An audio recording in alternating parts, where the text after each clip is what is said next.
If you're a woman who is celebrating her 60th birthday this year, you're probably wondering where the time has gone. So much has happened in your life when you stop to think about it. Just think about all the experiences you've had, the people that you've lived with, the support that you've given, the children perhaps that you've had, the jobs.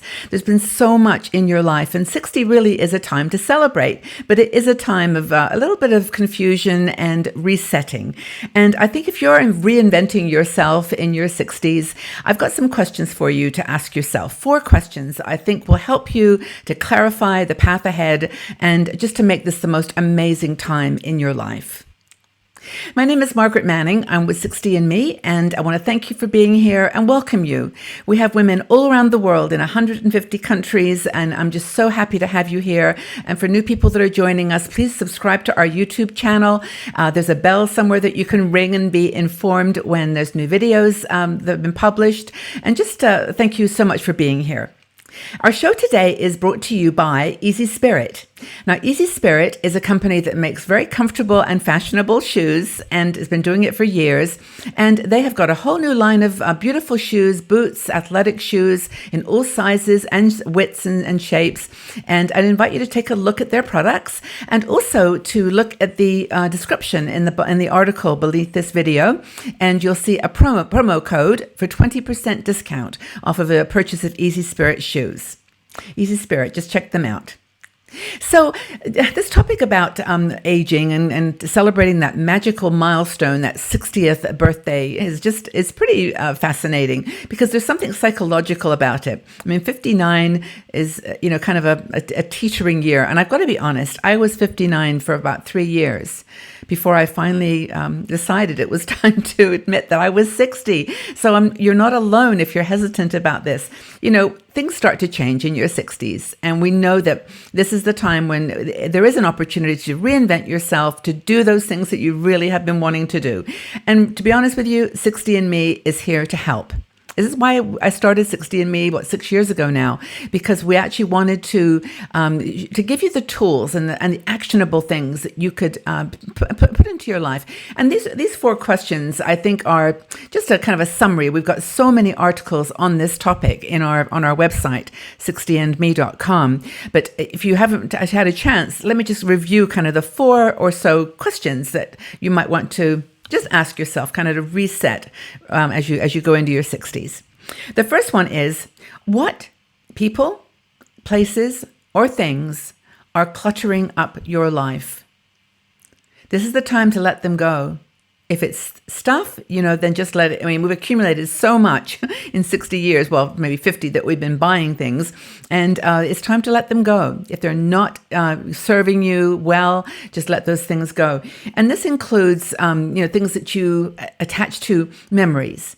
And I've got another website, a sister site to 60andMe called Learn to Simplify, which is about this topic of the psychological side of downsizing, as well as the physical letting go. So that's learntosimplify.com. And in addition to that, though, it's not just stuff. And we know this from our kind of the mindset that you get into when you turn 60. It's like, I'm starting fresh. This is my time. I've worked all my life, helped others, my children, my husband, perhaps, my workplace, my bosses. And now it's my time. And it could also be the people. And the people that you have associated yourself with over the last 50, 40 years, maybe people that had a contextual relationship. They were friends when your kids were in school, or they were your workmates at the office. And you kind of, kept that friendship going because they were part of your life at that time.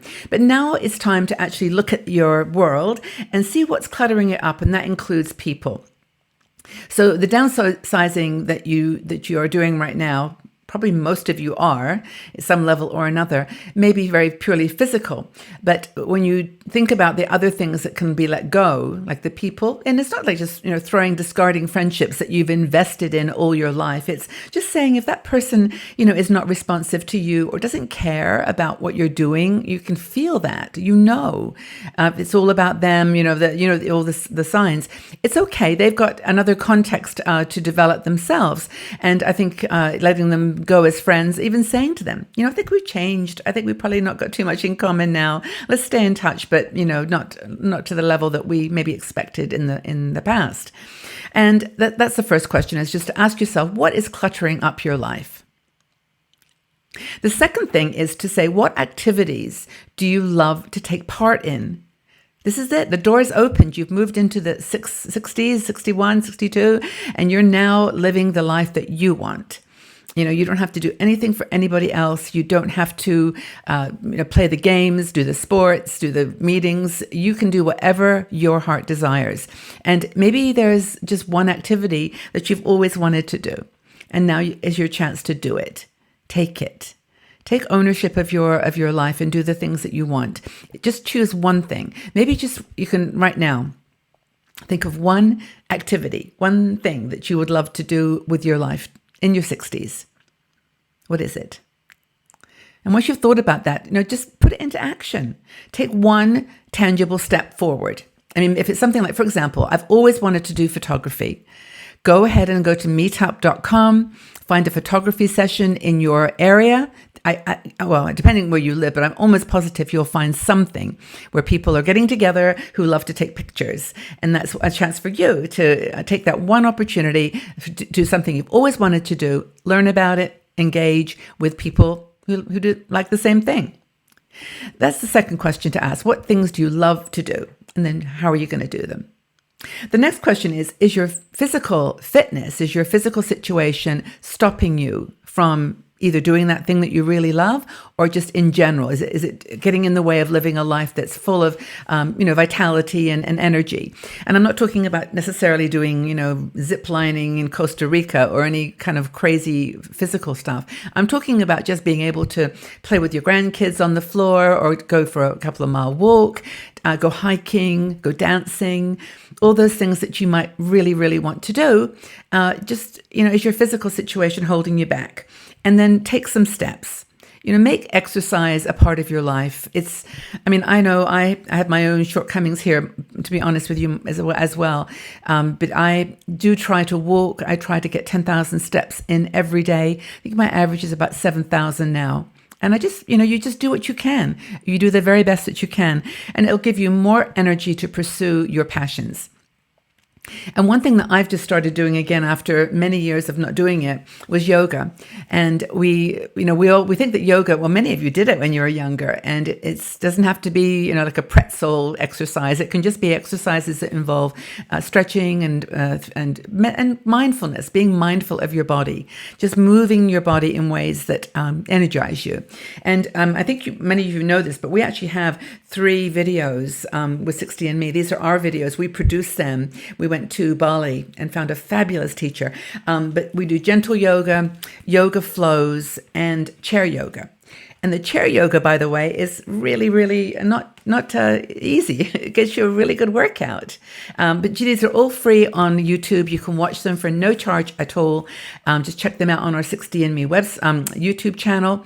And then if you do want to buy the DVDs, we can sell those separately. But if you really want to just try yoga, see how you like it, just go out to our YouTube channel, and they're just completely free to watch. And Kat is a fabulous teacher. But that's the thing. Do something that gives you confidence when you're moving around in the world in your 60s.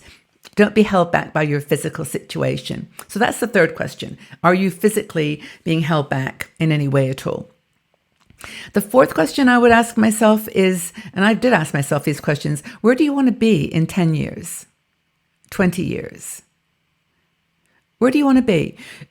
You have to invest it now. If you list, I want to be traveling, I want to be doing this, you have to invest in that bank now, literally and figuratively. You have to start saving. You have to start putting money aside. You have to, like I mentioned with exercise, you have to take care of yourself so that you're able to move, get on the trains, jump, just do those many beautiful things that you want to, where you want to be in 10 years.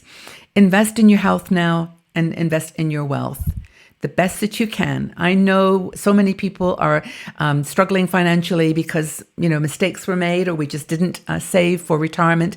But in a way, just having an income is more important than a pension that's only giving you, half of what you need. You may need to start working in retirement or do something to bring in an income. But just ask yourselves, like, where are you living? Who are the people around you? What does your daily routine look like? And what is it going to look like in 10 years? Are you ready for it? I think those 4 questions are really, really helpful if you're trying to just get yourself together as you go into your 60s. Take a look at the article. I'll leave the link to it so you can review it and write those questions down and answer them. They're very, very important. Ask yourself, what passions you're exploring and how you're going to manifest that. So, are you reinventing yourself in your 60s? Are you celebrating a birthday this year, or have you just turned 60, 61, 62? How's it going? Have you asked yourself these 4 questions? Which one of those questions, in fact, can you relate to more than any other one? It'd be really great to get your feedback on this. Tell us what you're doing to reinvent yourself in your 60s, how it's feeling, how you're doing, and we'll have a conversation. That's what we're here for at 60andMe, to share and hold hands on this amazingly beautiful journey together. So take good care, everybody. Have a wonderful day wherever you are, and we'll talk again very, very soon. Bye-bye for now.